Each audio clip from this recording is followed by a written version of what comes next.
Hi there. This is a quick review of a new bike I've bought. There's not a lot of reviews out there of this bike at the minute, so I thought I'd kind of add an owner's review. I bought it with my own money. I'm not getting paid to review it. I've not been given the bike, so this is my bike. I've gone out and bought it. At the minute, the reviews I've found all seem to be like professional reviews where people have been given them to ride around on. So it's a relatively new bike.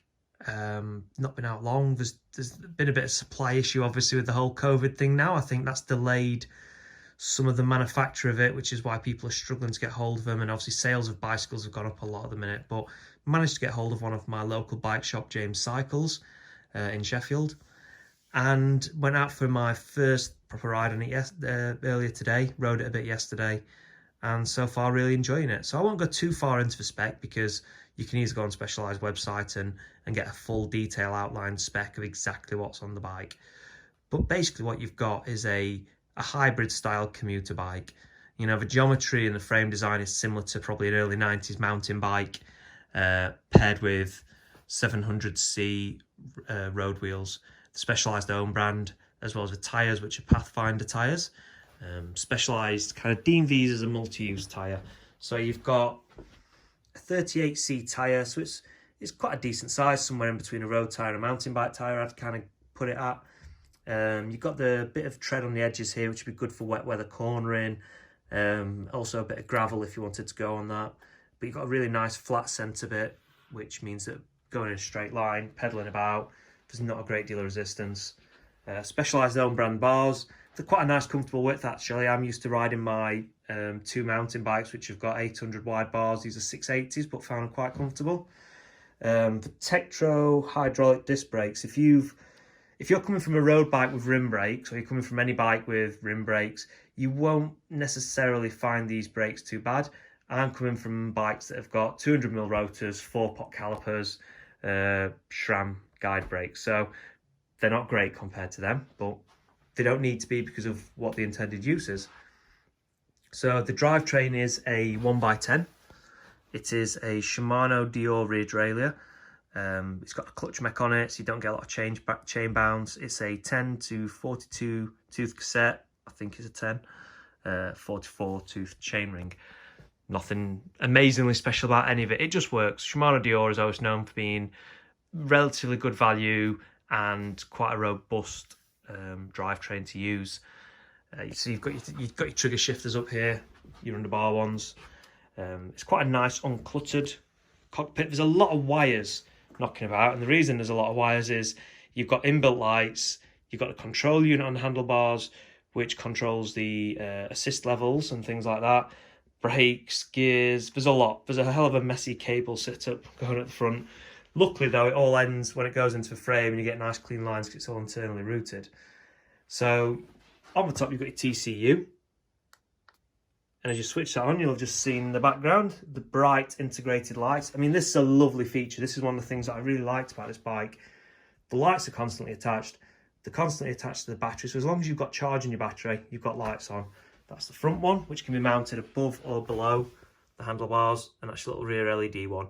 If you go for the equipped model of this bike, it comes with like a pannier rack at the back that sits over here, as well as mud guards, and the rear light goes on the back of the mud guard. I love the TCU. This is one thing that I think Specialized has done better than any other manufacturer, is the integration of things like this. So really simple, 10 battery lights, 10% for each light that comes on. This lets you know which assist mode you're in. You can toggle it up and down using this if you want, but most people will just be using the handlebar one, which is there to toggle it down. That puts it straight into the top mode, and you've got a little walk assist. Walk assist is a bit superfluous on a bike like this. It's more something that's designed for mountain bikes, but they're not going to design a whole new hand controller just to get rid of one button. And that is one of the things that I do like about Specialized bike. It's a lovely looking bike, really well integrated. You know, the dropped rear stays that meet halfway down the seat tube here, rather than meeting at the top, the little integrated seat clamp. I think it's a lovely looking bike.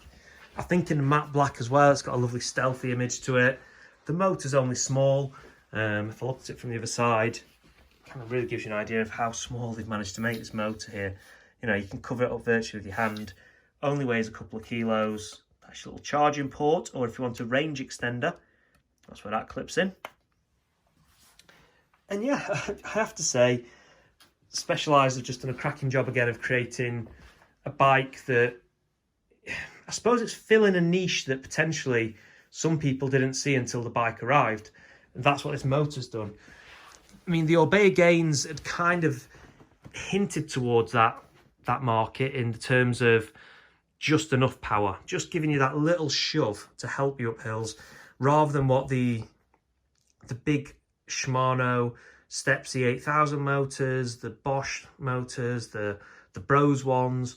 They are big, powerful units. I mean, 90 Newton meters is what the Bros one kicks out. I mean, that's a hell of a lot. You know, it's getting up to, it's more than some cars produce. But this isn't designed to do that. This is designed to help you along. And the motor completely decouples, or to a point of which you really don't notice it. So on those times when you're going down a flat road, you get over that 15.5 miles an hour, or if you're in America or Canada, faster than that. There's not really any discernible drag from the motor compared to, say, the Bros one on their Levo bikes. I just really feel it's a great bike they've designed. This motor sits in the Turbo Vado SL, in all the Creo models as well, which are their road bikes. There's a gravel bike as well as the purely road bike versions of that. And it's smooth. The motor's got a lovely smooth kick in. It's not overly intrusive. When it drops off, it's not like you've hit a puddle of tar and you all of a sudden slow down. You just go past it. This bike was very much aimed as an urban bike.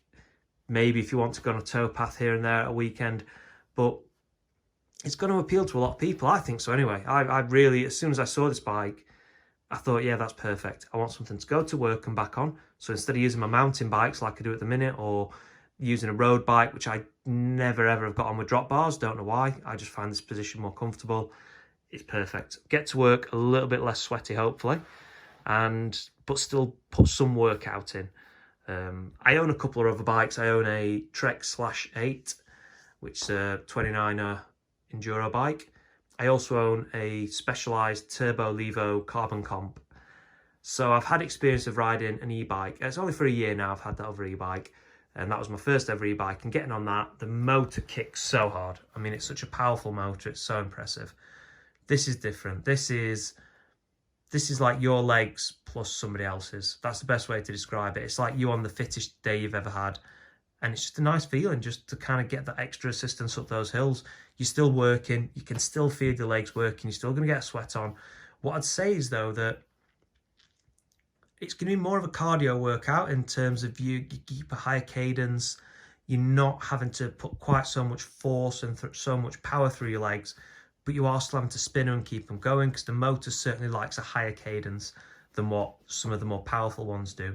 And it's not got enough oomph that it's going to just drag you up a hill. You've still got to work a bit. So it's a really interesting concept, this bike, and I don't think anybody saw it other than, like I said, maybe Orbea, who went, but they were going down the avenue of lightest possible e-bike, weren't they? That's what they were aiming for, and that's what the hub drive motors all kind of aimed at. I personally just didn't have a lot of trust for the hub drive motor. Putting all that weight and having all the tension of the spokes, I'd heard about people snapping spokes on them and stuff. I just trust the mid-mounted motors, but I didn't want one that was like what's on my e-bike, EMTB, sorry, that did all the work for me, and that once you got over that assistance level, you felt the resistance of the motor, you felt the resistance of it and the weight of it. This bike weighs 16 kilos. I mean, you're talking about an enduro bike. You know, most mountain bikes, full sus enduro bikes, weigh 14 to 15 kilos, and this has got a motor, lights. You know, they've not tried to make it as light as it could do. They could have gone out and made a 5,000, 6,000 pound version of this with a carbon frame, lighter wheel set, tubeless tyres, carbon bars, carbon seat post, and they probably would have dropped, you know, maybe 2 kilos off it, got it down to 14. But it wouldn't have made the difference that the kind of person who's going to ride this bike would notice or want to notice. That's what the Creos are for. The Creos are where they've tried to go as light as possible using a mid-mounted motor. I've really enjoyed riding it today. I can't wait to get out on it and use it more. The body geometry saddle is really comfortable. The riding position's comfortable. I've personally flipped the stem over, so I've got the stem. As you can see, it's got quite a high degree of rise on the stem. It would have kind of had the bars up that way, and I kind of just preferred them flat. I love the lights constantly being attached to it. It's a nice thing to know that you're not having to think to put your battery, your phone, your lights on charge. You don't have to think to put them on. It's just nice little features like that. I think they've thought the bike out well. The only downside is the price. You know, this is £2,600. It's not got carbon forks. It's not got the Future Shock, which the 5.0 models both have. It's Dior shifting. It should, you know, maybe be SLX or XT realistically. The tyres aren't tubeless, compact tubeless tyres. So, you know, little things like that. You know, Tektro brakes, if you've not had a mountain bike or you've only had rim brakes, they're going to feel good to you. But when you've had good brakes, I mean, on one of my last bikes, my Hope brakes were just phenomenal. So going to these, bit of a down step. But that's comparing it to the wrong thing. What you've got to think about it as is a bike that is for a little bit of fitness. It's for commuting on. It's just for pottering about on. Today I went into the city centre.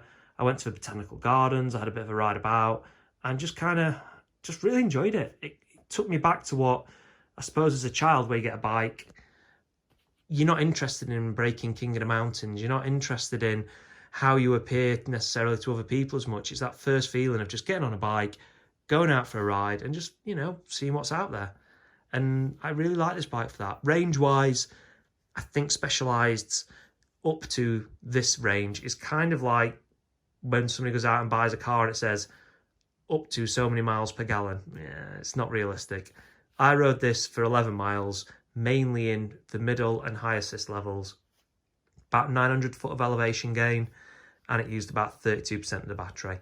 So based on that, I could probably have gone another 22, 23 miles, depending on terrain, and another 2,000 feet of climbing maybe.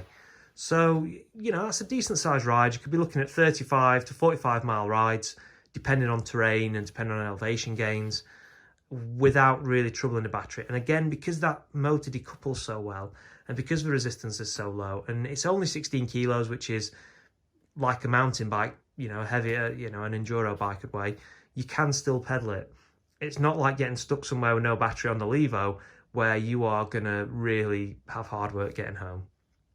So yeah, dead happy with it. I will do a bit more of a review and a few more details about how I found the bike in general once I've had more chance to ride it. I hope this was helpful. I hope people who are looking to buy this bike might get a bit of an insight. You know, like I said, I've paid for it. I've not just reviewed it like a professional, obviously. Apologise for the messy room. It's the only one where I can get a bit of peace and quiet in the house.